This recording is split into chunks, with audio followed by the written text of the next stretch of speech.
தொகைக்கு ஏற்றவாறு இடஒதுக்கீட்டை உயர்த்துவதற்கு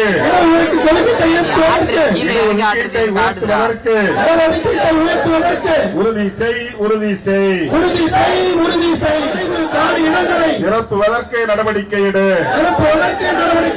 நிரப்புவதற்கு நடவடிக்கை எடு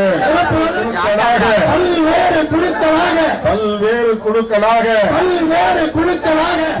இந்திய அரசே ஒன்றிய அரசே சாதி வாரி கணக்கெடுப்பை பிரிக்கின்ற முயற்சியால் பட்டியல் சமூக ஒற்றுமையை